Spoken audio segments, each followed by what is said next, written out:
Hello, friends. What does it mean to be a true bridge builder in a divided world? The Reverend Canon Randy Callender shares his journey of living in the middle of the bridge, embracing tension, fostering authentic community, and transforming faith into action. Brought to you by the Good News team, Len Shemetek, and Deacons John Shemetek and Lauren Welch. Randy Callender, welcome to Good News Podcast. Lauren and I are thrilled you're joining us today. Thank you. I'm so excited to be here. As you've heard me say before, you two are the podcast superstars. And so I'm truly honored to be a guest on your podcast. I've listened to your interviews and the way you hold space for honesty, healing, and laughter, which is such a gift. Just thank you for having me here. We're really happy to have you, Randy. To begin with, would you share with us what is the thread through your life and your ordained ministry that has led you to where you are now? I will say that for me, the thread will be that on my journeys, I've always lived in the middle of the bridge. And to be clear, I'm talking about seeing myself as a bridge builder. I grew up as a church nerd, was baptized at the African Episcopal Church of St. Thomas, which is the first Black Episcopal church. And so I've seen a lot of pain and struggles in the church. When I was growing up in Philadelphia, I thought the Episcopal denomination was a predominantly Black denomination until I went to my first diocesan event. And the words that I actually said verbatim was, "Where did all these white people come from?" Always been here. When I talk about being a bridge builder, a lot of people like to say that. I hear that all the time. I'm a bridge builder. But what they really mean is that people like to build their side of the bridge around their values, their comfort, their community.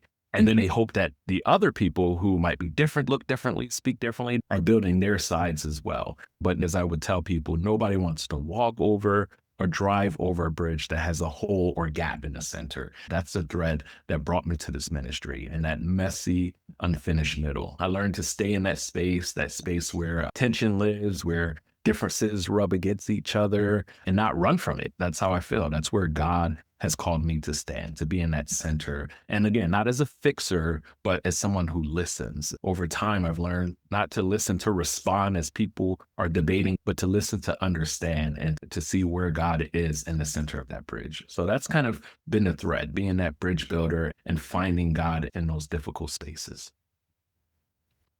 Well, that really sounds to me like a place where courage is a necessary attribute. There you are. And these days we're so aware of polarization. People talk about it. It's not going away. Someone willing to be in the middle of that, attempting to bridge those differences, a real act of courage. So from your Canon for Mission, that's your title in the Episcopal Diocese of Maryland. And it sounds like you're seeing that as your role to be a bridge builder in chief almost. From a practical standpoint, what does that translate into for folk? Before stepping into my current role as Canon for Mission, I've served over a decade as director at St. Philip's in Annapolis, one of the historical congregations of African descent in our diocese. It was in that time frame that the community taught me what it means to love deeply, to lead through struggle, and how do we hold fast in times of uncertainty. And it was during those 12 years of ministry that I started to feel this holy nudge, like I felt this holy unrest from God. And that's when I realized I was being called to work with other congregations, to walk alongside congregations and leaders as they discern what mission looks like in this changing world. That's what led me to this ministry for mission, helping congregations, lay leaders, and clergy imagine what it means to be the hands and feet of Jesus in a real, tangible way. How do we move from saying that we love our neighbors to actually showing our neighbors how much we truly do love them? And so I love when people will approach me and say, well, you are the Canon for Mission. So one, what does that mean and what do you do? And I would say, well, what do you want to know first? And they would say, well, actually, what do you do? And I would respond and just say, yes. And they're like, what do that mean? Everything we do is mission. I feel like I'm tied into a lot of different areas. I break down mission for me is talking about the heartbeat of God, the call to go beyond the walls of the church and into the streets and neighborhoods and places where hope is still possible. Mission is not about bringing God to the people. It's about joining God, who is already out there in the community, already at the work of the margins, already waiting for us to show up with love, humility, and a willingness to be transformed. I've seen that in our beloved diocese. I've witnessed where a lot of our leaders have said yes to that holy invitation to go out in a community to be with God, to work to be that bridge builder. I've seen it through our food pantries that feed thousands of people, nourishing bodies, dignity, and connection. I've seen it through churches linking through local organization groups like Anne Arundel connecting together through Build and Path and standing boldly for justice and equity. I've seen communities create sanctuaries for our migrants and refugees, declaring with their actions that everyone is loved. And I've seen it through our Truth and Reconciliation Commission in our diocese. We're confronting hard histories. We're telling the truth. We're walking together toward healing. It's our role. We're called to actually go out into the communities and join God where God is already waiting. And that's how you go out into the center and start addressing the middle of the bridge with the reparations, Sutton Scholars Program. That's what mission looks like. It's love that moves, faith that acts, and it's hope that refuses to stand still. That's how it connects everything that's been my passion for mission. That's the calling that I feel. Living in that middle of the bridge helps me to carry all that God has been asking me personally and all of us as leaders in the Diocese of Maryland and within the Episcopal Church. How do we carry the weight of our stories from both sides and still believe in working together in the center? It's about not one person just speaking, but our churches working together, working with our beloved siblings in the community. I love when my grandmother used to say things like, I need a church where I don't have to code switch, but be accepted. And I would say, yes, that's what we need in the Episcopal Church, a church where we can be our authentic selves.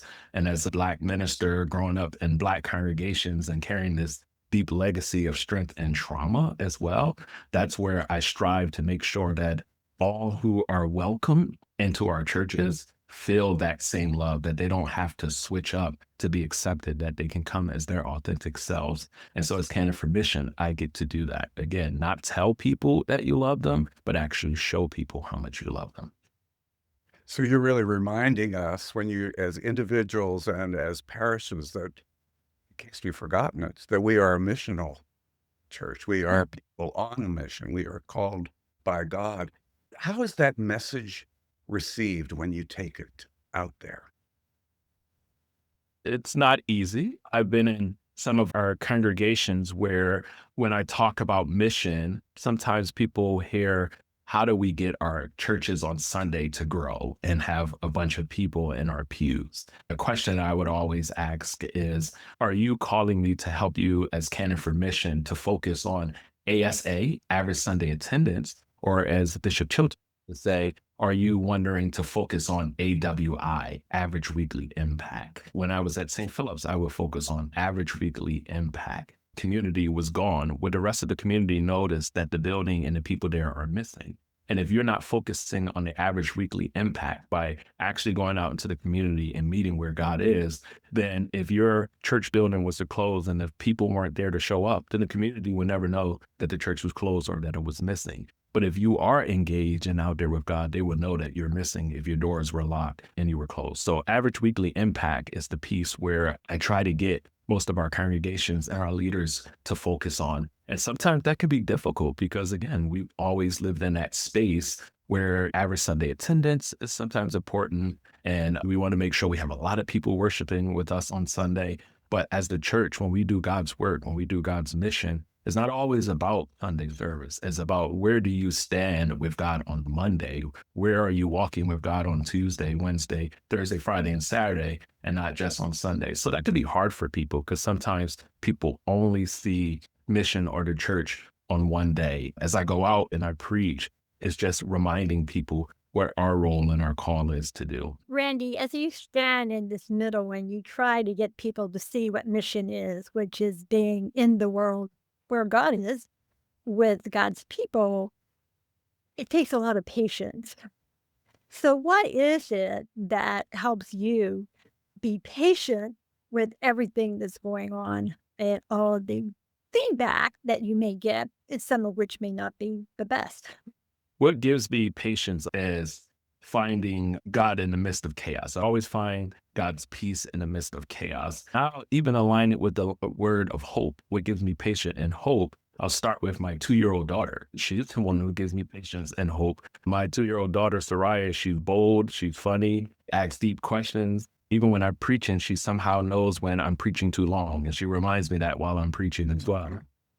Then I have 11-year-old son who gives me hope and patience with his love for the church and finding ownership in it and knowing that he belongs. And so I look at those two and think about what it is that I'm doing and how I am creating a safe space and a community of love for those two when they grow up. My hope is that they would continue to be in the Episcopal Church where they can thrive and do the work that their dad has been asking people to live in. The other piece that gives me patience is I love that we have a bishop that really focuses on self-care and making sure that we surround ourselves with spaces and places so that we can continue to thrive and grow and take care of ourselves, and that family is important. So as I mentioned about my 2 kids, I'm always there as a dad to support them and uplift them. My wife also is one of my biggest supporters. I would always tell people sometimes I can be my own biggest critic, but my wife is my biggest supporter and gives me patience as well. I surround myself with a lot of self-care. I have a spiritual director, a spiritual group that I meet with colleagues, a therapist, mentors, and coaches who make sure they continue to guide me and lead me in my ministry. But most of all, what gives me hope and patience that I've learned from one of my late mentors, Canon Ed Rodman. He used to tell me when I was in seminary, Randy, if you want to be successful and you want to continue to do God's work and not be overwhelmed and burnt out quickly, you can have your hands in everything, but do not leave your fingerprints. And what he meant by that is that everything that I do, ministry, I can be called in multiple places all over, but make sure that the ministry and the work that I'm doing for God and God's people. Because if it becomes all about me and I'm the one who have to be the face of everything and want to get all the accolades and tell everybody, look at me, then that's quickly where burnout happens. But if you are helping others to learn how to lead and inspire lay leaders as well, then you can teach, encourage, and lead people. You can step aside and let people continue to do God's work and continue to live in that ministry. Wow. Ed Rahman was a very good mentor. How has your spirituality deepened during this work?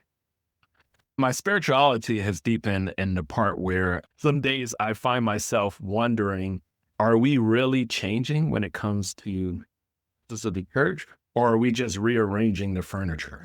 My spirituality mostly comes from reminding myself that sometimes in mission or sometimes in the most radical things that you can do is just stay. And what I mean by that is stay rooted, stay honest, stay hopeful.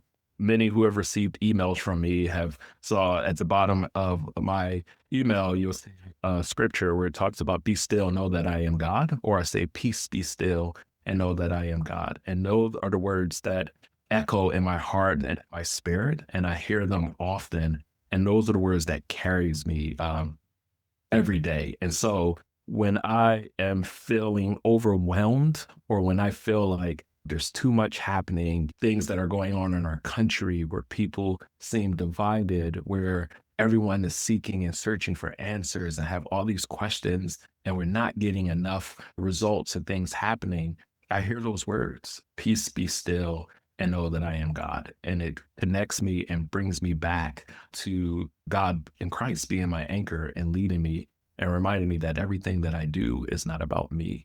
And so that's what helps me in my spirituality, and also finding a lot of time of prayer. Another space that centers me and brings me one with God. Every Friday, that's my Sabbath. If nothing is going on, I try to go to the movie theaters. It's something about going into a movie theater and I'm by myself, I'm sitting in the chair, and all of a sudden the lights dim, the movie or the trailer start to come on, and then the surround sound starts to play, and you're in this sacred space. For me, it's the sacred space where it has taken me out of the world, and I'm no longer thinking about everything that's happening on the outside. I'm focused and present, being with God just in that space. And it doesn't matter what's on the screen. It could be an Avengers movie. It could be something scary that's going on. I'm just in this new space with God, and everything on the outside of that theater is still going on, but I'm in this space. And then as soon as the movie is over, the lights come on, and I walk out the door, I re-enter into the world again. And then I focus on the task or whatever it is that I need to focus on. That's another place where I feel like I find God, or helps with guiding my spirit of just being in this space in the movie theater of just being silent. But there's a lot of noise around me. When I take Myers-Briggs test, I am an extrovert. Whenever I take the test, I'm a high extrovert, to the point where my wife would tell me many times when I'm home and I'm bored, she would say, "You need to be around a bunch of people, don't you?" And so I am a person who can go to a restaurant, sit there and watch the game. Everybody's talking and it's loud, and I feed off of that energy versus being at home, sitting in the basement watching the game by myself. Find God, I find energy, and I find my spirit stirring up. In the midst of chaos, I find God's peace. I'm someone who's not afraid to be in uncomfortable spaces. I tell people that when I'm leading anti-racism or anti-bias trainings, I'm comfortable with being uncomfortable, and I'm also comfortable with making others uncomfortable if that's going to help us push towards justice.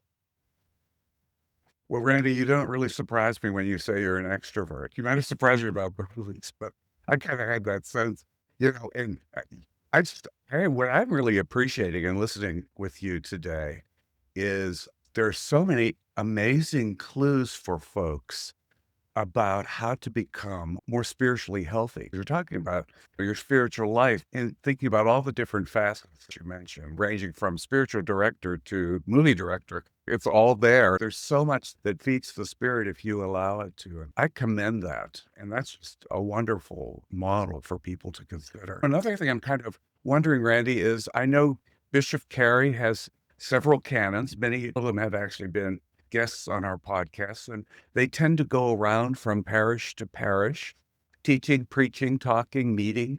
I know you do that as well. You've hinted at that. What's that experience like for you?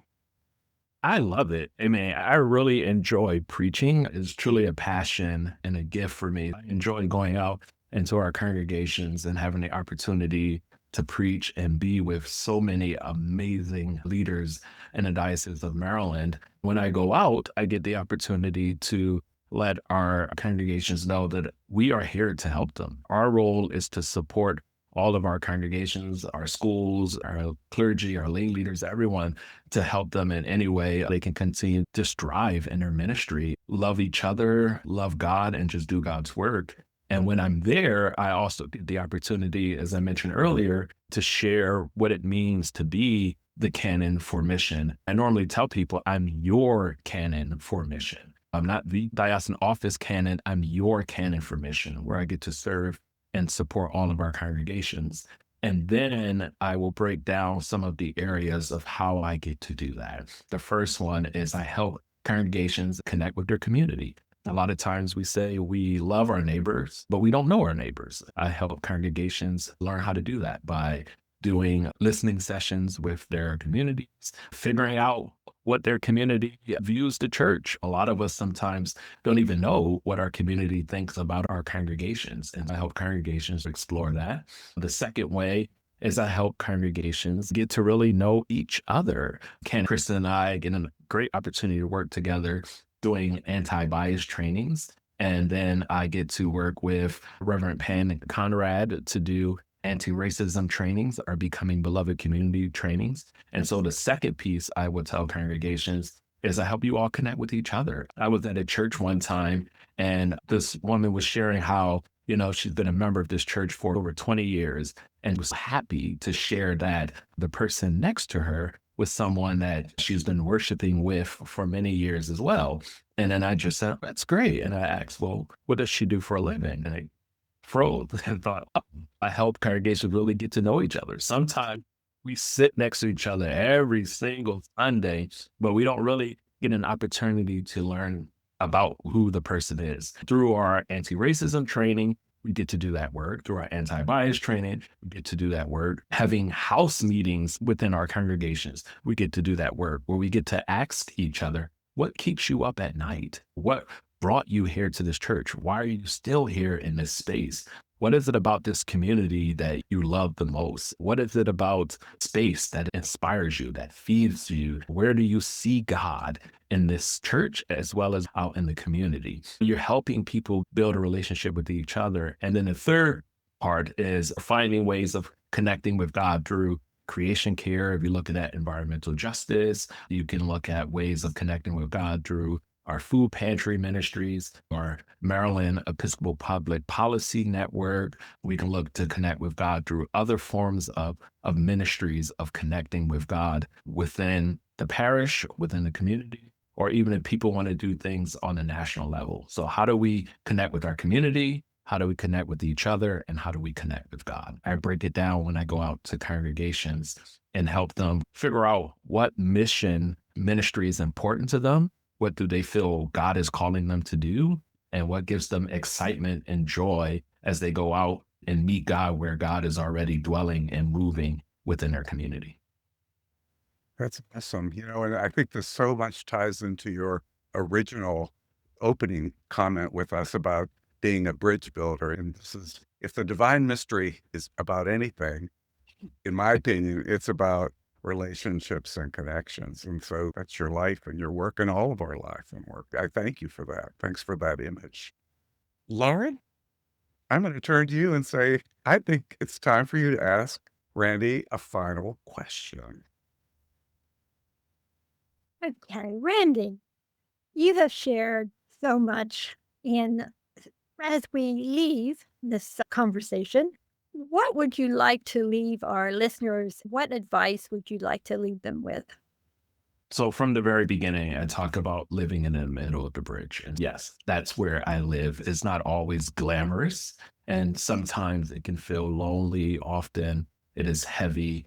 And yet in that space, I've learned to love it, even when it's hard, because I believe when we learn to live there, not just stand there for a moment, but live there in the tensions, we might discover the kind of transformation the gospel calls us to. It's not just reconciliation for the sake of peace, but a reconciliation for the sake of truth. We start telling each other the truth, not what we hope and want people to hear, but the truth out of love. So anyone who is listening to this podcast with these two amazing superstars and who feels that pull, and those who are tired of division and wants to be a part of something real, I want people to know that you're not alone. There are organizations and committees doing the work right now of living into the community of love that we strive and are called to live in. There are groups like One America Movement that I get to work with, and I've been working with for 8 years, of how to eliminate toxic polarization. As I said earlier, our Diocesan Truth and Reconciliation Commission, who's doing the work that people can be a part of. There's the Reparation Task Force that people can be a part and do the work. People can join food ministries, asking other congregations, how are you doing this work? We want to do it. We want to learn how to support and feed our fellow siblings in our community. We have an ongoing meeting once a month where our food pantries come together and do this work. It's reading camp for children. And as I mentioned earlier, there's that Maryland Public Policy Network, and that's just to name a few. So if people are wondering, where do I begin? How do I get involved? How do I actually move from just telling people I love them to showing people how much I love them? They can reach out to me. They can go to our calendar at episcopalmaryland.org, and I can help them connect with others who are already building a community of love right in the middle of the bridge. And so That's what I will leave with people. If you want to really be a bridge builder, I can help connect you with others who are doing this work so that we can continue to meet God where God is already dwelling and moving. I'm just grateful for both of you for having me here to share my story. There are a lot of connections and stories that I could have shared, but I know that this podcast is not 4 hours long. I know it's just been a gift to be a part of the good news, and I just love being in this space with all of you. And I'm just grateful for the ministry and the work that you two are doing. Thank you, Randy. And, we can have you back. We would love to have you back. And Ken and Randy Callender, thanks so much for being here today. We appreciate your time with us, your wisdom, and your presence. Thank you. John and I also want to thank those who are watching and listening with us today for the gift of your time. Until next time, peace and blessings. This episode of Good News has been brought to you by Listening for Clues. For more podcasts, check out our YouTube channel or our website listeningforclues.com.